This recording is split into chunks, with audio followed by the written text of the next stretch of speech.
ನಮಸ್ಕಾರ. ಚಂದನ ವಾಹಿನಿ ವೀಕ್ಷಕರಿಗೆಲ್ಲ ಮಕ್ಕಳಿಗಾಗಿ ಯೋಗ ಕಾರ್ಯಕ್ರಮಕ್ಕೆ ಸ್ವಾಗತ. ಇಂದು ನಾವು ಮಕ್ಕಳಿಗಾಗಿ ಯೋಗ ವಿಷಯದಲ್ಲಿ ಮಕ್ಕಳಿಗೆ ಕಾಡುವಂತಹ ಅಜೀರ್ಣತೆ, ಏಕಾಗ್ರತೆಯ ಕೊರತೆ ಮತ್ತು ನೆನಪಿನ ಶಕ್ತಿ ಕೊರತೆ ಇತ್ಯಾದಿಗಳಿಗೆ ಒಂದು ಪರಿಹಾರ ಸೂಚಕವಾದ ಯೋಗಾಭ್ಯಾಸವನ್ನು ಅಭ್ಯಾಸ ಮಾಡೋಣ. ಮೊದಲಿಗೆ ಸೂಕ್ಷ್ಮ ವ್ಯಾಯಾಮ. ನಮ್ಮ ಶರೀರವನ್ನು ದೈಹಿಕವಾಗಿ ಮಾನಸಿಕವಾಗಿ ಪರಿಪಕ್ವವಾಗಲು ಸಹಾಯಕವಾದಂತಹ ಸೂಕ್ಷ್ಮ ವ್ಯಾಯಾಮ ಅಭ್ಯಾಸ. ನಿಧಾನವಾಗಿ ಉಸಿರನ್ನು ತೆಗೆದುಕೊಳ್ಳುತ್ತಾ ನಿಮ್ಮ ಎರಡೂ ಕೈಗಳನ್ನು ನಿಮ್ಮ ಎದೆಯ ಮುಂಭಾಗಕ್ಕೆ ನೇರವಾಗಿ ಚಾಚಿ ದೀರ್ಘವಾಗಿ ಉಸಿರನ್ನು ತೆಗೆದುಕೊಳ್ಳುತ್ತಾ ನಿಮ್ಮ ಕೈಗಳನ್ನು ಎಷ್ಟು ಸಾಧ್ಯವೋ ಅಷ್ಟು, ನಿಮ್ಮ ಉಸಿರಾಟಕ್ಕೆ ಅನುಗುಣವಾಗಿ ಎಷ್ಟು ಸಾಧ್ಯವೋ ಅಷ್ಟು ನಿಮ್ಮ ಎದೆಯ ಭಾಗಕ್ಕೆ ಅದ್ಭುತವಾದ ಹಿಗ್ಗಿಸುವ ಅನುಭವವನ್ನು ನೀಡಿ ಉಸಿರನ್ನು ಬಿಡುತ್ತಾ ನಿಧಾನವಾಗಿ ನಿಮ್ಮ ಬೆನ್ನಿನ ಹಿಂಭಾಗಕ್ಕೆ ಹಿಗ್ಗಿಸುವ ಅನುಭವವನ್ನು ನೀಡಿ ಎರಡೂ ಕೈಗಳನ್ನು ಪರಸ್ಪರ ಹತ್ತಿರಕ್ಕೆ ತನ್ನಿ ನಿಧಾನವಾಗಿ ಉಸಿರನ್ನು ತೆಗೆದುಕೊಳ್ಳುತ್ತಾ ಅಭ್ಯಾಸವನ್ನು ಪುನರಾವರ್ತಿಸಿ. ಉಸಿರನ್ನು ತೆಗೆದುಕೊಳ್ಳುತ್ತಾ ನಿಧಾನವಾಗಿ ನಿಮ್ಮ ಎರಡೂ ಕೈಗಳನ್ನು ಎಷ್ಟು ಸಾಧ್ಯವೋ ಅಷ್ಟು ಅಂತರವನ್ನು ಕಾಪಾಡಿ. ಎಲುಬುಗಳು ನೇರವಾಗಿರಲಿ, ದೃಷ್ಟಿ ನೇರ. ಎಷ್ಟು ಸಾಧ್ಯವೋ ಅಷ್ಟು ನಿಮ್ಮ ಕೈಯನ್ನು ಹಿಂದಕ್ಕೆ ಹಿಗ್ಗಿಸಿ. ಉಸಿರನ್ನು ಬಿಡುತ್ತಾ ನಿಧಾನವಾಗಿ ನಿಮ್ಮ ಎರಡೂ ಕೈಗಳನ್ನು ಪರಸ್ಪರ ಹತ್ತಿರಕ್ಕೆ ತನ್ನಿ.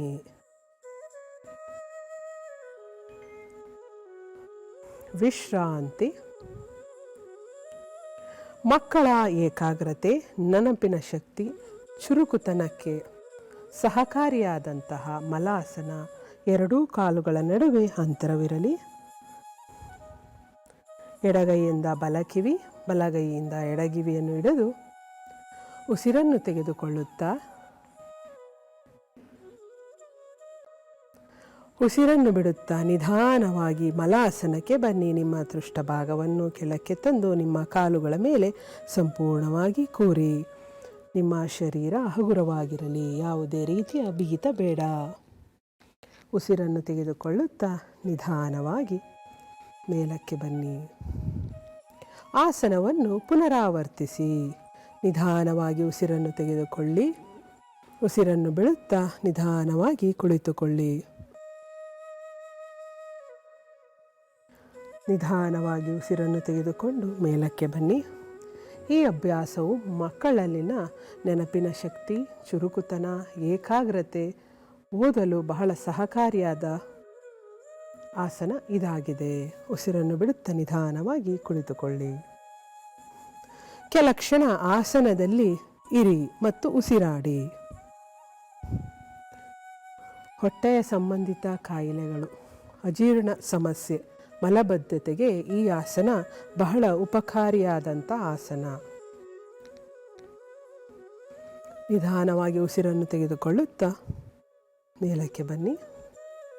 ಉಸಿರನ್ನು ಬಿಡುತ್ತಾ ವಿಶ್ರಮಿಸಿ. ನಮ್ಮ ಶರೀರದಲ್ಲಿನ ಎಲ್ಲ ನರಮಂಡಲಗಳ ಒಂದು ಕನೆಕ್ಷನ್ ಅಂತಲೇ ಹೇಳ್ಬೋದು. ನಮ್ಮ ಕಿವಿಗಳಲ್ಲಿರುತ್ತದೆ. ಕಿವಿಗಳನ್ನು ಒತ್ತುವುದರಿಂದ, ಅದ್ಭುತವಾಗಿ ಮಸಾಜ್ ಮಾಡುವುದರಿಂದ ನಮ್ಮ ನೆನಪಿನ ಶಕ್ತಿ ಜಾಗೃತವಾಗುತ್ತದೆ, ಚುರುಕುಗೊಳ್ಳುತ್ತದೆ.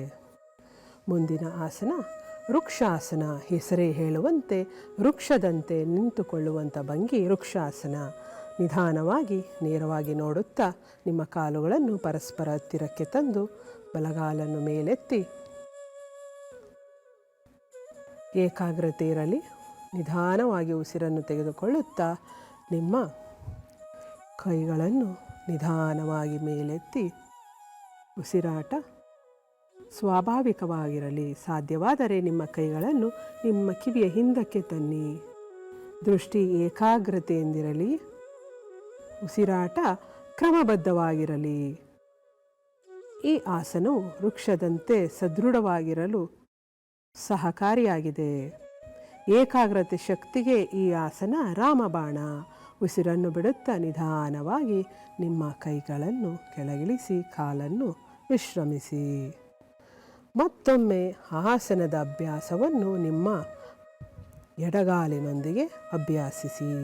ದೃಷ್ಟಿ ನೇರವಾಗಿರಲಿ. ನಿಧಾನವಾಗಿ ನಿಮ್ಮ ಎಡಗಾಲನ್ನು ಎತ್ತಿ ಬಲತೊಡೆಯ ಅಗ್ರಭಾಗದಲ್ಲಿರಿಸಿ. ದೃಷ್ಟಿ ನೇರವಾಗಿರಲಿ. ಏಕಾಗ್ರತೆಗೆ ಇದು ಬಹಳ ಉತ್ತಮವಾದ ಅಭ್ಯಾಸವಾಗಿದೆ. ಅಭ್ಯಾಸಿಸುವಾಗ ನಿಮ್ಮ ದೃಷ್ಟಿಯು ಸಂಪೂರ್ಣವಾಗಿ ನೇರವಾಗಿರಲಿ. ನಿಧಾನವಾಗಿ ಕೈಗಳನ್ನು ಮೇಲೆತ್ತಿ, ಕೈಗಳನ್ನು ಪರಸ್ಪರ ಎಣೆದು ಊರ್ಧ್ವ ಮುಖಕ್ಕೆ ಚಾಚಿ. ಎಷ್ಟು ಸಾಧ್ಯವೋ ಅಷ್ಟು ಮೇಲೆ ಚಾಚಬೇಕು. ಕೈಗಳನ್ನು ಪರಸ್ಪರ ಎಣೆಯಿರಿ. ದೃಷ್ಟಿ ನೇರವಾಗಿರಲಿ. ಉಸಿರಾಟ ಸ್ವಾಭಾವಿಕವಾಗಿರಲಿ. ನಿಧಾನವಾಗಿ ಉಸಿರನ್ನು ಬಿಡುತ್ತಾ ನಿಮ್ಮ ಎರಡೂ ಕೈಗಳನ್ನು ಕೆಳಕ್ಕೆ ತಂದು ಕಾಲನ್ನು ಸಡಿಲಗೊಳಿಸಿ ವಿಶ್ರಮಿಸಿ.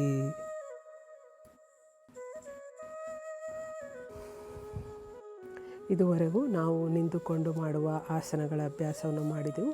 ಕೊನೆಯದಾಗಿ ಮತ್ತೊಂದು ಮತ್ತು ಬಹಳ ಪರಿಣಾಮಕಾರಿಯಾದ ಆಸನ ದ್ವಿಕೋನಾಸನ. ಹೆಸರೇ ಹೇಳುವಂತೆ ಎರಡು ಕೋನದ ಭಂಗಿ. ಬನ್ನಿ ವೀಕ್ಷಕರೇ, ದ್ವಿಕೋನಾಸನ ನಿಂತುಕೊಂಡು ಮಾಡುವ ಕೊನೆಯ ಆಸನ. ನಿಧಾನವಾಗಿ ನಿಮ್ಮ ಎರಡೂ ಕೈಗಳನ್ನು ಪೃಷ್ಠದ ಹಿಂಭಾಗಕ್ಕೆ ತಂದು ಪರಸ್ಪರ ಎಳೆದು ಒಮ್ಮೆ ಮೇಲ್ಮುಖವಾಗಿ ನೋಡಿ. ಉಸಿರನ್ನು ಬಿಡುತ್ತಾ ನಿಧಾನವಾಗಿ ಮುಂದಕ್ಕೆ ಬಾಗಿ. ಎಷ್ಟು ಸಾಧ್ಯವೋ ಅಷ್ಟು. ವೀಕ್ಷಕರೇ, ಈ ಆಸನವು ಅದ್ಭುತವಾದ ನೆನಪಿನ ಶಕ್ತಿಗೆ ಸಹಾಯಕವಾಗಿರುತ್ತದೆ. ಈ ಆಸನದ ಅಭ್ಯಾಸದಿಂದ ದೇಹದಲ್ಲಿನ ರಕ್ತ ಸಂಚಲನವು ತಲೆಭಾಗಕ್ಕೆ ಅಧಿಕವಾಗಿ ಹೋಗುವುದರಿಂದ ಕಣ್ಣುಗಳಿಗೆ ಉತ್ತಮವಾದ ಶಕ್ತಿಯನ್ನು ಒದಗಿಸುವುದಲ್ಲದೆ ಕಣ್ಣಿನ ದೃಷ್ಟಿಗೆ ಶಕ್ತಿದಾಯಕವಾಗಿದೆ ಮತ್ತು ನೆನಪಿನ ಶಕ್ತಿಗೆ, ಮೆದುಳಿಗೆ ಉತ್ತಮವಾದ ರಕ್ತ ಸಂಚಲನವನ್ನು ನೀಡುವಂಥ ಆಸನವಾಗಿದೆ. ಉಸಿರಾಟವು ಸ್ವಾಭಾವಿಕವಾಗಿರಲಿ. ಎಷ್ಟು ಸಾಧ್ಯವೋ ಅಷ್ಟು ಮುಂದಕ್ಕೆ ಬಾಗಿ. ನಿಧಾನವಾಗಿ ಉಸಿರನ್ನು ತೆಗೆದುಕೊಳ್ಳುತ್ತಾ ಹಿಂದಕ್ಕೆ ಬನ್ನಿ. ವಿಶ್ರಮಿಸಿ. ಮೊದಲಿಗೆ ನೇರವಾಗಿ ನಿಂತು ನಿಮ್ಮ ಕೈಗಳನ್ನು ಸಡಿಲಗೊಳಿಸಿ ವಿಶ್ರಮಿಸಿ. ಮತ್ತೊಮ್ಮೆ ಆಸನದ ಅಭ್ಯಾಸ. ಹಿಂತಿರುಗಿ ನಿಧಾನವಾಗಿ ನಿಮ್ಮ ಕೈಗಳನ್ನು ಪರಸ್ಪರ ಎಣೆಯಿರಿ. ಬೆನ್ನಿನ ಭಾಗ ಎಷ್ಟು ಸಾಧ್ಯವೋ ಅಷ್ಟು ಸ್ಕ್ವೀಸ್ ಆಗಿರಲಿ. ನಿಧಾನವಾಗಿ ಮೇಲೆ ನೋಡಿ. ನಿಮ್ಮ ಗಂಟಲಿಗೆ ಉತ್ತಮವಾದ ಹಿಗ್ಗುವಿಕೆ ಅನುಭವವನ್ನು ನೀಡಿ ಉಸಿರನ್ನು ಬಿಡುತ್ತಾ ನಿಧಾನವಾಗಿ ಎಷ್ಟು ಸಾಧ್ಯವೋ ಅಷ್ಟು ಮುಂದಕ್ಕೆ ಬಾಗಿ. ನಿಮ್ಮ ಕೈಗಳನ್ನು ಎಷ್ಟು ಸಾಧ್ಯವೋ ಅಷ್ಟು ಮುಂದಕ್ಕೆ ತಳ್ಳಿರಿ. ಯಾವುದೇ ರೀತಿಯ ಬಲವಂತತೆ ಬೇಡ. ಸಾಧ್ಯವಾದಷ್ಟು ಆಸನದಲ್ಲಿ ಉಳಿಯಲು ಪ್ರಯತ್ನಿಸಿ. ನಿಮ್ಮ ಉಸಿರಾಟ ಸ್ವಾಭಾವಿಕವಾಗಿರಲಿ. ಉಸಿರನ್ನು ಹಿಡಿದಿಟ್ಟುಕೊಳ್ಳಬೇಡಿ. ಉಸಿರನ್ನು ತೆಗೆದುಕೊಳ್ಳುತ್ತಾ ನಿಧಾನವಾಗಿ ಹಿಂದಕ್ಕೆ ಬನ್ನಿ. ಸಮಸ್ಥಿತಿಗೆ ಬನ್ನಿ. ನಿಮ್ಮ ಕೈಗಳನ್ನು ಸಡಿಲಗೊಳಿಸಿ ಸಮಸ್ಥಿತಿಗೆ ಬನ್ನಿ. ವೀಕ್ಷಕರೇ, ಇದುವರೆಗೂ ನಿಂತು ಮಾಡುವ ಆಸನಗಳನ್ನು ನಾವು ಮಕ್ಕಳೊಂದಿಗೆ ಅಭ್ಯಾಸ ಮಾಡಿದೆವು. ಈಗ ಹೊಟ್ಟೆಯ ಮೇಲೆ ಮಲಗಿ ಮಾಡುವಂತಹ ಆಸನಗಳು. ನಿಧಾನವಾಗಿ ನಿಮ್ಮ ಹೊಟ್ಟೆಯ ಮೇಲೆ ಮಲಗಿಕೊಳ್ಳಿ. ಹೊಟ್ಟೆ ಮೇಲೆ ಮಲಗಿ ಮಾಡುವ ಆಸನಗಳು. ಮೊದಲಿಗೆ ಸರ್ಪಾಸನ. ಹೆಸರೇ ಹೇಳುವಂತೆ ಸರ್ಪವನ್ನು ಪ್ರತಿಬಿಂಬಿಸುವ ಭಂಗಿ ಸರ್ಪಾಸನ. ನಿಧಾನವಾಗಿ ನಿಮ್ಮ ಎರಡೂ ಕಾಲುಗಳನ್ನು ಜೋಡಿಸಿ ನಿಮ್ಮ ಕೈಗಳನ್ನು ನಿಮ್ಮ ತೊಡೆಯ ಪಕ್ಕಕ್ಕೆ ತಂದು ಪೃಷ್ಠದ ಮುಂಭಾಗದಲ್ಲಿ ಎಳೆದು ಕಾಲು ನೇರವಾಗಿರಲಿ. ಉಸಿರನ್ನು ತೆಗೆದುಕೊಳ್ಳುತ್ತಾ ನಿಧಾನವಾಗಿ ನಿಮ್ಮ ಸಂಪೂರ್ಣ ಎದೆಯ ಭಾಗ ಮತ್ತು ನಿಮ್ಮ ಸಂಪೂರ್ಣ ಕಾಲು ಮತ್ತು ತೊಡೆಯ ಭಾಗಗಳನ್ನು ಎಷ್ಟು ಸಾಧ್ಯವೋ ಅಷ್ಟು ಮೇಲಕ್ಕೆ ಸರ್ಪವನ್ನು ಹೋಲುವಂತಹ ಭಂಗಿ. ಬೆನ್ನುಹುರಿ, ಕತ್ತು, ಕಾಲು, ತೊಡೆ ಬಹಳಷ್ಟು ಪುಷ್ಟೀಕರಿಸುವಂತಹ ಆಸನ ಸರ್ಪಾಸನ. ವಿಶ್ರಾಂತಿ. ನಿಧಾನವಾಗಿ ವಿಶ್ರಮಿಸಿ. ಹೆಸರೇ ಹೇಳುವಂತೆ ಸರ್ಪವನ್ನು ಹೋಲುವ ಭಂಗಿ. ಇದು ಶರೀರದ ಮುಂಭಾಗಕ್ಕೆ ಉತ್ತಮವಾದ ಹಿಗ್ಗುವಿಕೆ ಅನುಭವ ಮತ್ತು ಶರೀರದ ಹಿಂಭಾಗಕ್ಕೆ ಉತ್ತಮವಾದ ಕುಗ್ಗಿಸುವಿಕೆ ಅನುಭವ, ಸ್ಕ್ವೀಸಿಂಗ್ ಎಫೆಕ್ಟ್ ಅನ್ನು ನೀಡುವಂತಹ ಭಂಗಿ ಇದಾಗಿದೆ. ಮತ್ತೊಮ್ಮೆ ಸರ್ಪಾಸನ. ನಿಧಾನವಾಗಿ ಉಸಿರನ್ನು ತೆಗೆದುಕೊಳ್ಳುತ್ತಾ ಎಷ್ಟು ಸಾಧ್ಯವೋ ಅಷ್ಟು ಹಿಂದಕ್ಕೆ ಬಾಗಲು ಯತ್ನಿಸಿ. ಕೈ ನೇರವಾಗಿರಲಿ. ಎಲುಬುಗಳು ನೇರವಾಗಿರಲಿ.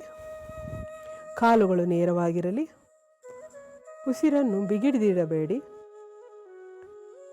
ವಿಶ್ರಾಂತಿ. ವಿಶ್ರಾಂತಿ.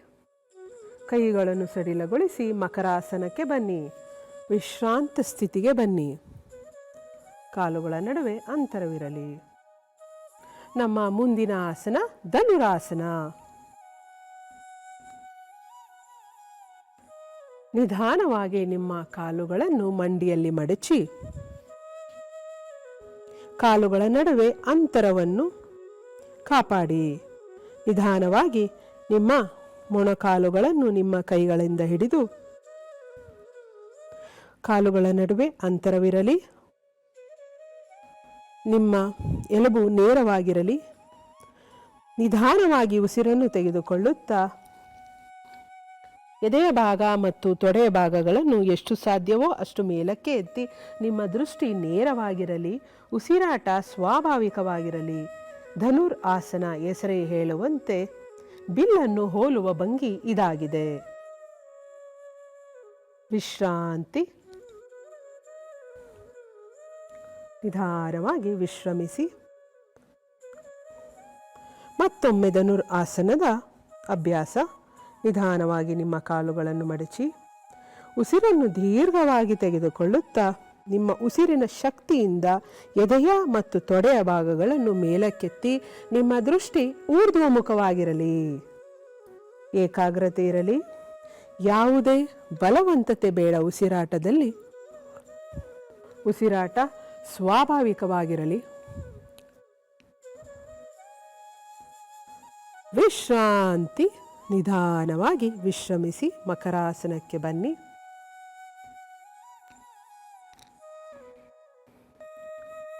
ಹೊಟ್ಟೆಯ ಮೇಲೆ ಮಲಗಿ ಮಾಡುವ ಆಸನಗಳನ್ನು ಮಾಡಿ ಮುಗಿಸಿದೆವು.